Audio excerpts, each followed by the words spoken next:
Show to get directly to our next guest. Steve Moore joins us once again, co-founder of the Committee for Prosperity and host of More Money, author of The Trump Economic Miracle. Steve, welcome back to the show. Happy Monday to you.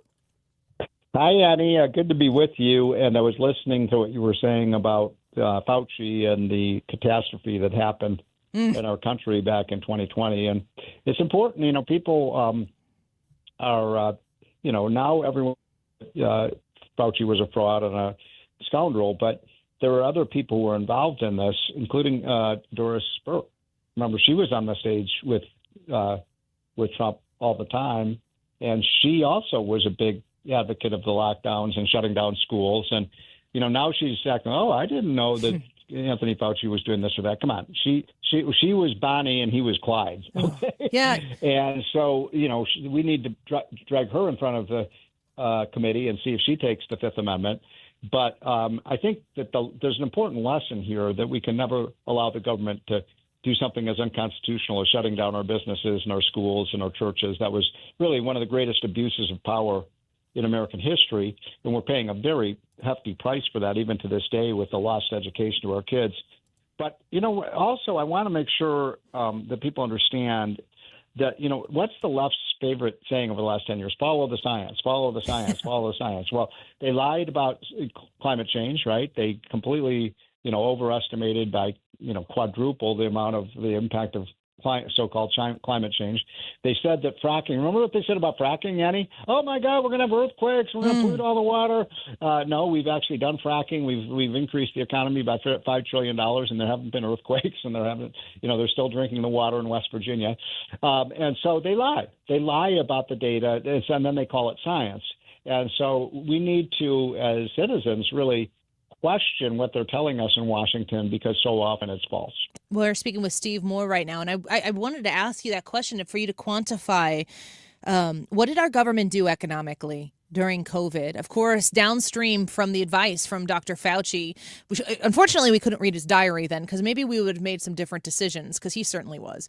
But when we went through COVID, I had said, and I almost feel to blame for this. It was like 2018, 2019. The economy was so good. President Trump was doing such a good job. And I remember saying publicly, what could possibly happen to us for the United States to not go, we'll do another 4 years of this and then enter COVID. What kind of economic decisions did they make that put us in a position where we are right now? Well, listen, we've had pandemics before. And look, there's no question that COVID was deadly dangerous, especially in those first few months, especially for people who were vulnerable to it. And that meant, people over the age of 75 and people who had respiratory issues and people who had other health problems. They absolutely should have been kept safe. In fact, we did just the opposite. We put all the contaminated people in the nursing homes, which led to more, not less. So, we should have kept safe the vulnerable populations and let everyone else decide for themselves whether they wanted to go outside, whether they wanted to wear a mask, whether they wanted to keep their businesses open. And, we have very, very good evidence. I don't recall. I think Missouri was pretty good about reopening, but, Florida was the first state to reopen. And I remember watching CNN and, MSNBC. Oh, my God, Ron DeSantis is killing people. How can you allow them to play on the beach? And guess what? Florida had, when you adjust for age, because, Florida has a lot of old people, when you adjust for that, the death rates were no higher in Florida than they were in California, which completely locked down everything and kept people locked into their homes and their apartments without fresh air, without exercise and all of these things, and without schooling. That's the real lasting impact of this, is that our kids, those kids at the time who were 6 to 15 years old, they lost sometimes a year to a year and a half of schooling. You can never make that up. That's going to cost trillions of dollars of lost income in the future. I think that is going to be one of the interesting things to play out politically, most interesting things to play out politically, because when those children become of voting age and have the ability to reflect cognitively on what was done, they're going to ask some really important questions. Why and who? Yes. And by the way, the answer to your who question, who the who is. Who do you say, Steve? The teacher unions. You're not wrong. They were the ones who shut down the schools, the teacher unions. Remember that, folks, when you hear teacher unions talk about how much they care about kids. This was the greatest episode of national child abuse in the history of our country, and it was instituted by teachers unions because they didn't want to teach.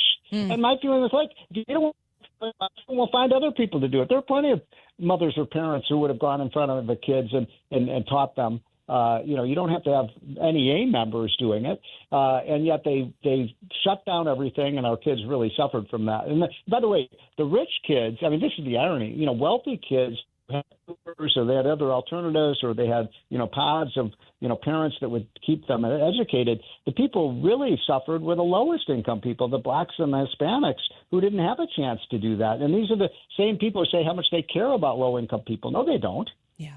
I mean, it's all going to play out. And I think that when the economy becomes so lagged behind because of the decisions that were made, compulsive decisions that were made to react to the COVID moment, there's going to be a generation of people who are going to be very angry and ask important questions as to who and why and how.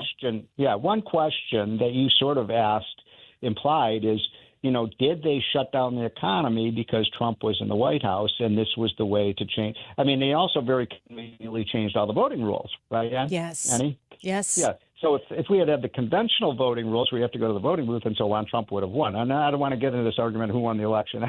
There's no sense of replaying that. What I am saying is Biden may well have won, but that's because they changed the rules, 100 years worth of rules about how you vote in this country, because there was a lot of fraud. Yeah. I always remember, I always go back to you, Steve, talking about if we went back to 2019 budgeting, that we would put ourselves in a much more like that's not that long ago, folks. It's not like we're talking about prehistoric times.